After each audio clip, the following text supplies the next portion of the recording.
Assalamualaikum warahmatullahi wabarakatuh. Waalaikumsalam warahmatullahi wabarakatuh. Saya Reza Yulisandra, NIM 2005909093 dari Prodi Manajemen. Saya akan mempresentasikan materi tentang manajemen waktu. 1. Pengertian manajemen waktu.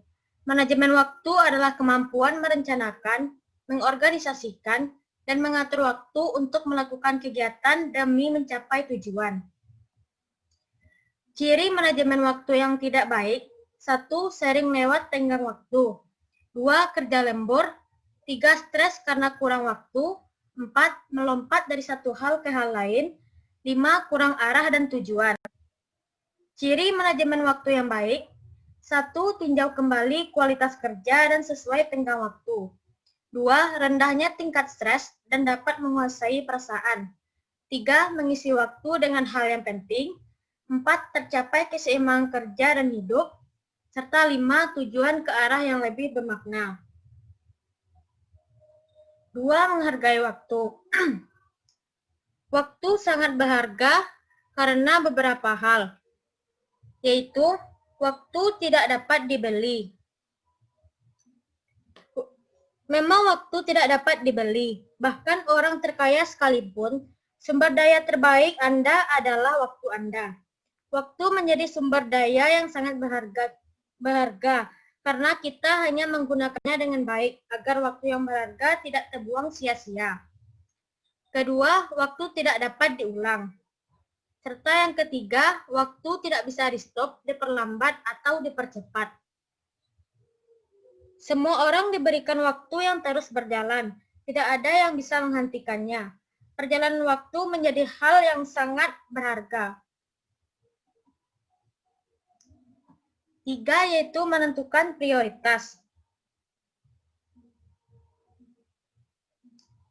Agar waktu yang digunakan produktif, harus bisa mengatur antara kepentingan utama dibandingkan kepentingan pribadi. Prioritas merupakan pemilihan atau hal dengan mendahulukan satu hal dibandingkan yang lain. Prioritas biasanya dilakukan atas dasar kepentingan mana yang harus dipenuhi terlebih dahulu.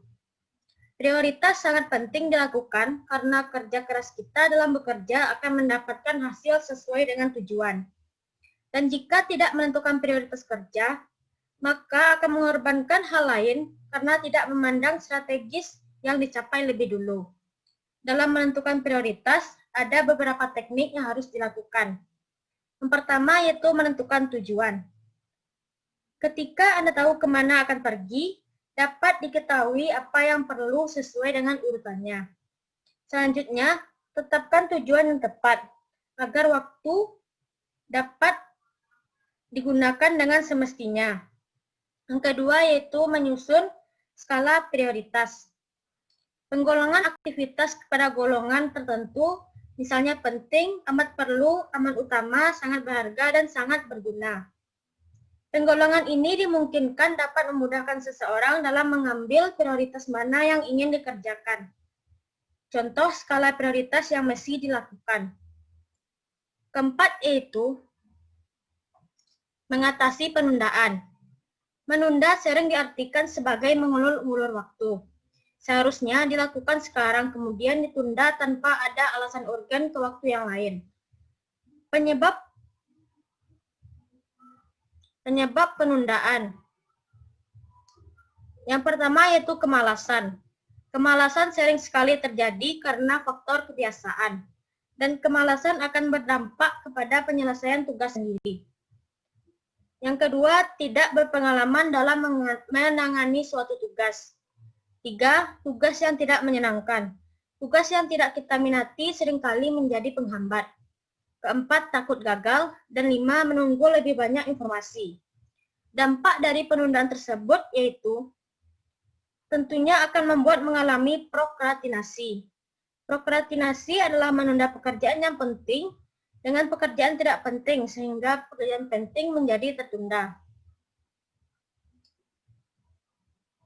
Terakhir yaitu teknik mengatasi penundaan.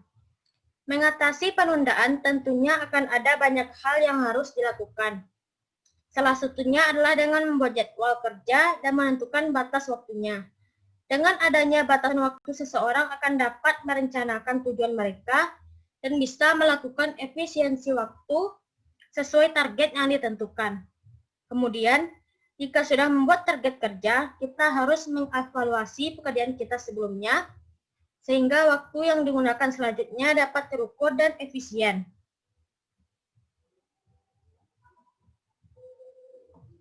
Kelima yaitu membuat jadwal. Menurut Kamus Bahasa Indonesia, jadwal merupakan pembagian waktu berdasarkan rencana pengaturan urutan kerja, daftar atau tabel, kegiatan atau rencana kegiatan dalam pembagian waktu pelaksanaan yang terperinci. Dalam membuat jadwal terdapat beberapa teknik. 1. Tulis daftar tugas yang harus dilakukan. Kita harus membuat daftar list hal-hal apa saja yang mesti dilakukan di hari tersebut. 2. Urutkan berdasarkan prioritas. Lakukan pengurutan prioritas yang sudah dijelaskan. 3. Buat jadwal berjenjang, bulanan, mingguan, dan harian. Dengan adanya jadwal berjenjang, membuat tugas-tugas lebih gampang dengan kita bisa mendapatkan efisiensi waktu. 4. Tetap fleksibel. Fleksibel artinya tidak terlalu kaku, namun akan ada penyesuaian-penyesuaian terkait tugas dan waktu.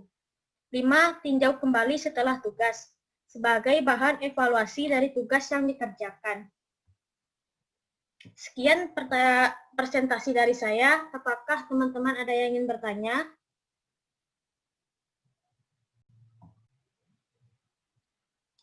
Baiklah, kepada Utari Mustika dipersilakan.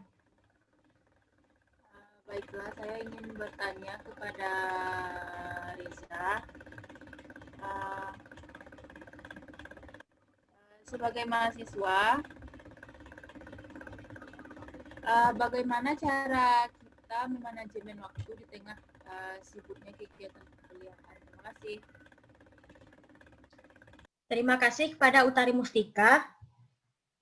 Cara saya dalam manajemen waktu sebagai mahasiswa adalah dengan sebisa mungkin mengerjakan tugas tidak mendekati batas waktunya. Jadi saya tidak terburu-buru dan bisa memeriksa kembali tugas yang saya kerjakan. Selain itu, terkadang saya juga membuat jadwal tentang apa saja kegiatan yang akan saya lakukan pada hari itu. Dengan melakukan itu, waktu yang saya miliki akan berguna dan lebih efisien. Apakah Utari puas dengan jawaban saya?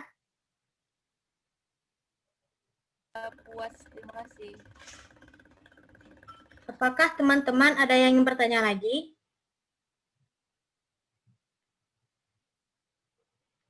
Kepada Mira dipersilakan. Baiklah, terima kasih atas waktu yang telah diberikan. Saya akan bertanya kepada Saudari Reza. Apakah saudari sudah menerapkan untuk memanajemen waktu dengan baik? Dan apa manfaat manajemen waktu yang saudari rasakan? Terima kasih. Terima kasih atas pertanyaannya Mira. Saya sudah mulai menerapkan untuk melakukan manajemen waktu. Manfaat yang saya rasakan yaitu pekerjaan yang saya lakukan bisa selesai sesuai target dan waktu yang telah diberikan. Selain itu, memiliki cukup waktu untuk merevisi pekerjaan dan memeriksa kembali tugas yang sudah saya kerjakan tersebut. Selain itu, saya juga tidak terburu-buru oleh tengah waktu yang diberikan, karena saya sudah mengerjakannya dari jauh-jauh hari. Bagaimana Mira, apakah jawaban saya bisa dipahami?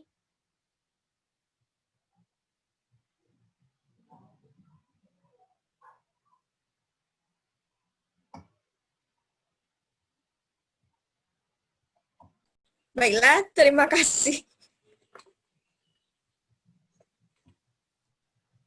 Terima kasih atas jawabannya, Reza. Insya Allah saya mengerti.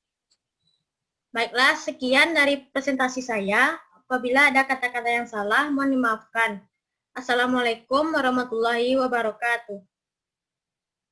Waalaikumsalam Waalaikumsalam warahmatullahi wabarakatuh.